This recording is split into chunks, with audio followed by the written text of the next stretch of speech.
Welcome class 12, continuing with unit 6, starting with chapter 6.4, training and development, प्रशिक्षण एवं विकास।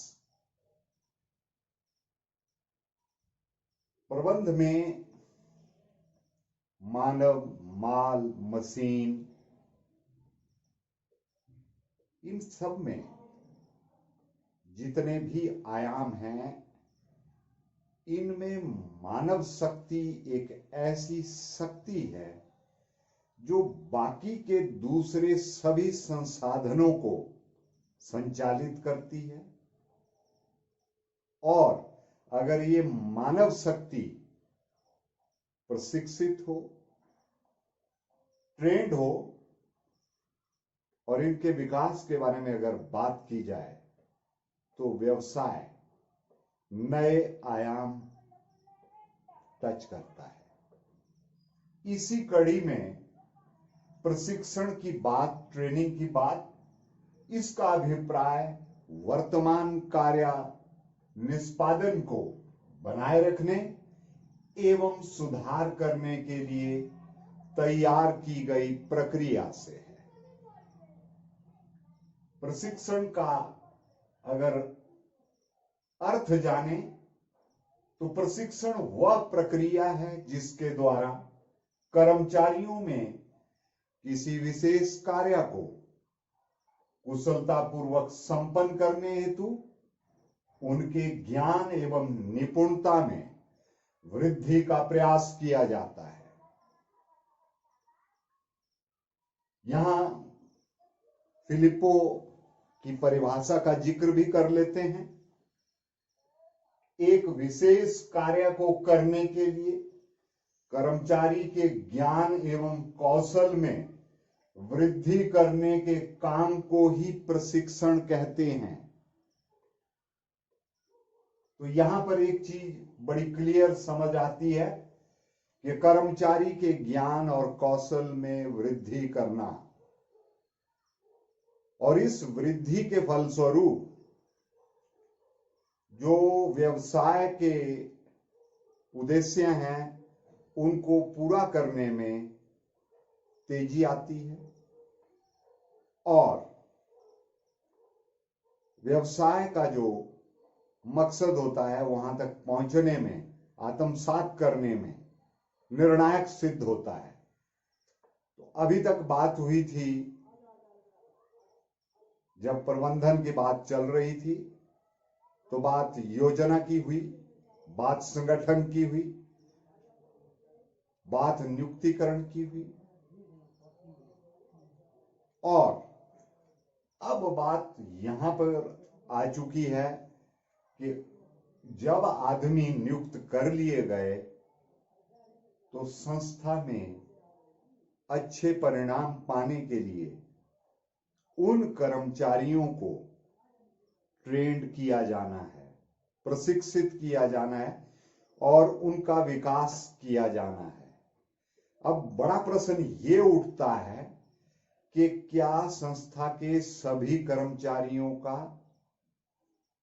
प्रशिक्षण एवं विकास का प्रबंध किया जाए या कुछ चयनित कर्मचारियों का प्रशिक्षण एवं विकास में चयन किया जाए। तो इस प्रश्न का अगर उत्तर ढूंढने लगे तो ऐसा एक नतीजा निकलता है, परिणाम निकलता है कि प्रशिक्षण और विकास, ट्रेनिंग एंड डेवलपमेंट की जहां तक बात है, ये जो मैनेजरियल लेवल के आदमी हैं, जो प्रबंधन के स्तर पर काम कर रहे हैं, प्रबंधक जिन्हें आप कहते हैं, उनका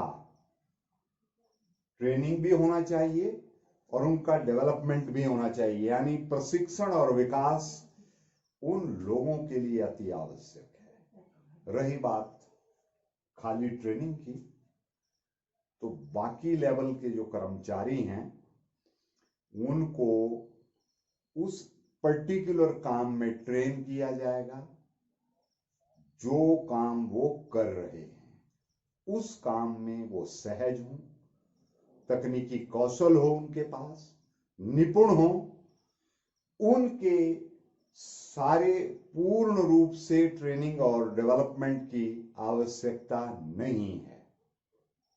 और कई बार ये भी कह देते हैं कि आखिर इतनी क्या आवश्यकता है प्रशिक्षण की कि इसके ऊपर भी तो खर्च होना है।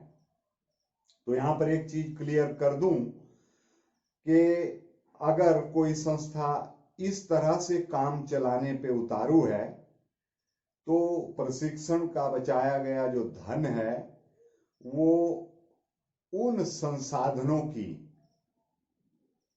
जिनकी हम शुरू में बात कर चुके हैं कि मानव यूज करता है माल, मशीन और अन्य साधनों का, और अगर उसको ट्रेन नहीं किया तो माल और मशीन का दुरुपयोग होगा और नतीजे व्यवसाय को भुगतने होंगे हानि के रूप में।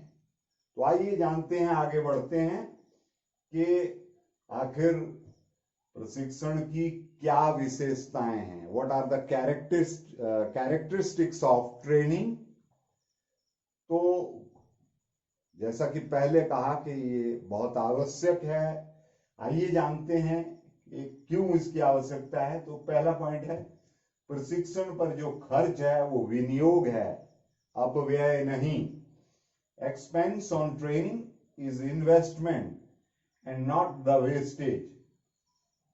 ट्रेनिंग के ऊपर जो धन लगाया जा रहा है वो एक किस्म से विनियोग है, वो वेस्टेज नहीं है। जैसा मैंने पहले आपसे चर्चा की कि अगर ट्रेनिंग के धन को बचाने का प्रयास किया गया तो मानव शक्ति जो है वो माल और मशीन, उन दोनों के जो और अन्य संसाधन है उनका भी दुरुपयोग होगा और नतीजे जो हैं वो संस्था को भुगतने होंगे। इसलिए यह विनियोग है, अपव्यय नहीं। दूसरा है, विशेष कार्य से संबंधित, relates to a special job. प्रशिक्षण जो है ये it relates to a special job. प्रशिक्षण की आवश्यकता उस पर्टिकुलर जॉब में अगर आदमी, कर्मचारी ज्ञान और कौशल के साथ काम करेगा तो वो काम तेजी से होता है, उत्पादन में जो कैपेसिटी है वो बढ़ती है। इस तरह से उत्पादन के बढ़ने से व्यवसाय की जो रफ्तार है वो गति पकड़ती है और इस तरह से लाभ होते हैं। तीसरा, संस्था एवं कर्मचारी दोनों के लिए प्रशिक्षण लाभदायक है। कैसे लाभदायक है? एक प्रशिक्षित कर्मचारी जब काम करेगा तो उत्पादन बढ़ता है, लागतें कम होती हैं और ऐसा होने से संस्था के लाभ में वृद्धि होती है और इसका जो कर्मचारी के लिए लाभ रहता है वो उनकी जो वेतन भत्ते और उनके दूसरे जो पर्क्स हैं वो भी बढ़ जाते हैं। तो दोनों को ही इसका लाभ मिलता है। और इसका जो चौथा पॉइंट है, सतत प्रक्रिया है। प्रशिक्षण जो है it is a continuous process. ऐसा नहीं है कि एक बार आदमी को, कर्मचारी को प्रशिक्षित कर दें और फिर वो ताउम्र उस प्रशिक्षण के साथ गुजारे, ऐसा नहीं है।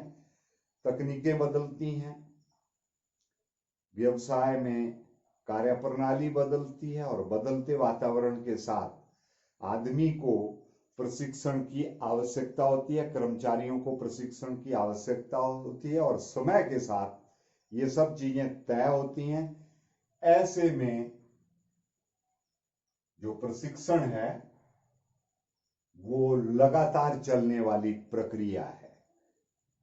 फिफ्थ पॉइंट हम डिस्कस करेंगे, प्रशिक्षण तथा विकास में अंतर होता है।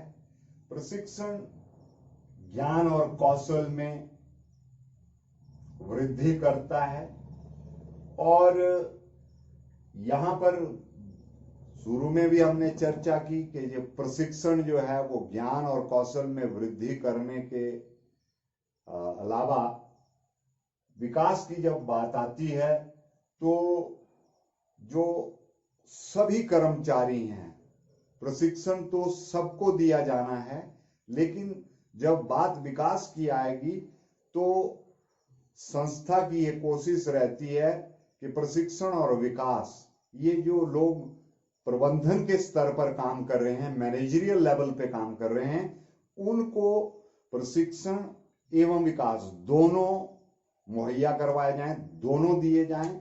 उनको संस्था के विकास के लिए, उनके ओवरऑल विकास के लिए ये बहुत जरूरी है कि जो मैनेजरियल लेवल पे आदमी हैं उनको प्रशिक्षण और विकास दोनों में उनकी मदद की जाए। और रही बात प्रशिक्षण की, तो ये खाली जो सारे कर्मचारी हैं उन्हीं को दिया जाना है। तो ये थोड़ा सा यहाँ पर ये अंतर समझने की बात है। और अगला पॉइंट जो है वो है प्रशिक्षण और शिक्षा में अंतर होता है। प्रशिक्षण मसलन आप पुर्जों को जोड़कर एक मशीन बना देते हैं, ये बात ट्रेनिंग की हुई, वो सीख लिया आपने। लेकिन जब आप एक इंजीनियरिंग का course full fledged 4 year degree करते हैं तो वो इंजीनियरिंग की शिक्षा हुई, तो दोनों में अंतर होता है। अगला पॉइंट जो हम डिस्कस करेंगे, नए एवं पुराने दोनों प्रकार के कर्मचारियों के लिए आवश्यक है प्रशिक्षण जो है, ट्रेनिंग जो है। तो जो नए कर्मचारी हैं, अब बड़ी जानी पहचानी बात है कि उनको तो ट्रेन करना ही पड़ेगा, प्रशिक्षण देना ही पड़ेगा। संस्था में नए हैं, मशीनों के साथ कैसे काम करना है, कोई दुर्घटना ना हो और एफिशिएंसी भी बनी रहे मशीन की। और जो पुराने लोग ऑलरेडी काम कर रहे हैं, नई तकनीक, नई जानकारियां, उनको भी पुरानी जानकारियों को अपडेट करना पड़ेगा। उसको सुचारू रूप से चलाने के लिए उनको भी लगातार ट्रेनिंग देनी होती है, और समय और स्थितियों के हिसाब से नए और पुराने दोनों तरह के कर्मचारियों के लिए प्रशिक्षण आवश्यक है। आखिरी पॉइंट जो डिस्कस करेंगे वो प्रशिक्षण सभी प्रबंधकीय स्तरों पर आवश्यक है। ग्राउंड लेवल से लेकर टॉप लेवल तक ये जरूरी है। अब क्यों जरूरी है? जो वर्कर्स हैं उनको काम करने के जो बेस्ट टेक्निक्स हैं, जो ढंग हैं, तरीके हैं, वो बताए जाते हैं, वो सुझाए जाते हैं, उस तरह से उनको ट्रेन कर दिया जाता है। जो सुपरवाइजरी स्टाफ है, जिसे लोअर लेवल मैनेजमेंट भी कहते हैं, उनको बजट बनाना उनके लिए भी बहुत जरूरी है, वो सीखते हैं। दैनिक उत्पादन सूची तैयार करना, क्रय करने और इस तरह के जो उनके स्तर के काम हैं, उस सब का एक उनको ट्रेनिंग दी जाती है, उनको प्रशिक्षण दिया जाता है ताकि वो उस काम को निपुणता से करें। बात करेंगे जो मिडिल लेवल की मैनेजमेंट है, वहां पर प्रैक्टिकल ट्रेनिंग की अपेक्षा थ्योरेटिकल ट्रेनिंग पे जोर रहता है। अब ये थ्योरेटिकल ट्रेनिंग कौन सी होगी? जिसमें थ्योरी की बात होगी। यहां पर आएंगे planning, organizing, staffing, directing, coordinating, ये चीजें वहां पर इनके बारे में उनको ट्रेनिंग दी जाती है कि नियोजन कैसे करना है, नियुक्तिकरण, संगठन कैसे खड़ा करना है, फिर नियुक्तिकरण कैसे करना है, निर्देशन कैसे होगा और नियंत्रण किस तरह से स्थापित किया जाएगा। और टॉप लेवल की जो मैनेजमेंट है उस पे श्रम संबंधों के बारे में उन लोगों को ट्रेन किया जाता है, टॉप लेवल मैनेजमेंट को। फिर फाइनेंशियल मैनेजमेंट, वित्तीय प्रबंध के बारे में ट्रेनिंग दी जाती है।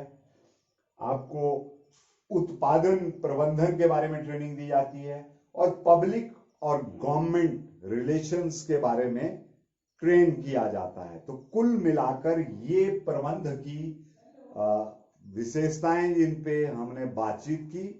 उम्मीद है आपको ये चीज ट्रेनिंग एंड डेवलपमेंट की जो शुरुआत है वो समझ आई होगी।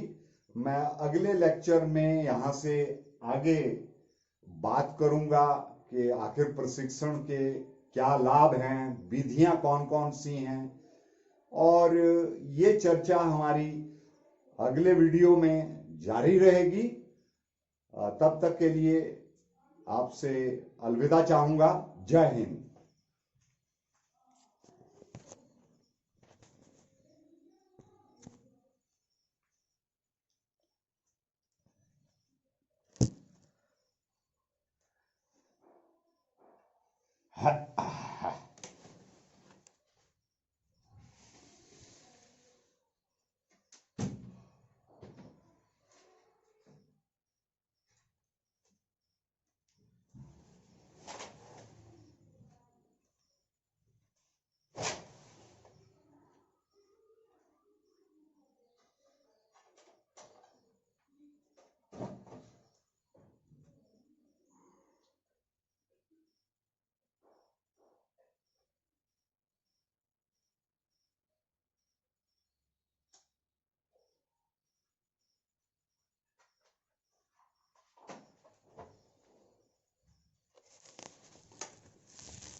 है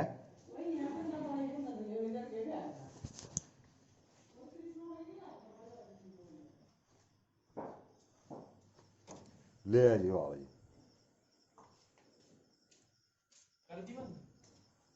करी मीटर चलता है ना।